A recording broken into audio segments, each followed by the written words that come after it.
আপুনি এজন বিৰাটে ভাল মানুহ আৰু আপোনাৰ বয়স 60 বছৰ বা 70 বছৰ বা 80 বছৰ, কিন্তু আপোনাৰ ঘৰৰ ওচৰৰ মানুহে আপোনাক বিৰাটে বেয়া পায়। এতিয়া কথাটো হ'ল যে মই এটা বিৰাটে সঁচা ঘটনা ক'ব গৈ আছোঁ। যিজন মানুহ এজন মাষ্টৰ হয়, তেওঁ মাষ্টৰ হয় কিন্তু তেওঁ বিৰাটে ষ্ট্ৰিক আছিলে। তাৰ ফলত কি হ'ল, তেওঁৰ ছাত্ৰ ছাত্ৰীসকলে তেওঁক বিৰাটে বেয়া পায়। তেওঁৰ এগৰাকী ছাত্ৰীক তেওঁ ৰাস্তাত লগ পাই পেলাই সেই ছাত্ৰীগৰাকীক তেওঁ সুধিলে যে তুমি ভালকৈ পঢ়ি আছা নে নাই, এতিয়া পৰীক্ষা আহি আছে নহয়, এনেকৈ ধৰক মূৰটো এনেকৈ পিহি দিলে। এতিয়া তেওঁ মূৰটোহে পিহিছিলে, কিন্তু সেই ছাত্ৰীগৰাকীয়ে নিজৰ ঘৰত গৈ পেলাই ক'লে বা কিবা প্লেনিং হ'ব পাৰে, ক'লে যে তেওঁ সেই ছাত্ৰীগৰাকীয়ে এনেকৈ বুকুত হাত দিছে। এতিয়া মাষ্টৰজনক তেওঁ বেয়া পায়।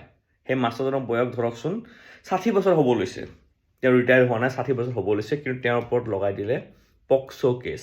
তেওঁ মৰমতহে চুইছিলে, মৰমতহে এনেকৈ মাথাটো পিহি দিছিলে, কিন্তু মিছাকৈ লগাই দিলে বুকুত হাত দিয়া বুলি।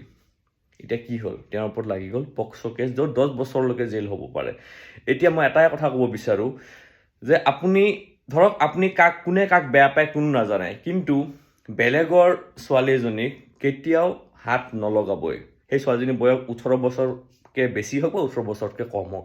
আজিকালি দিনকাল বহুত বেয়া। দৰকাৰী ভিডিঅ' সকলোৱে শ্বেয়াৰ কৰি দিব। জয় আই অসম।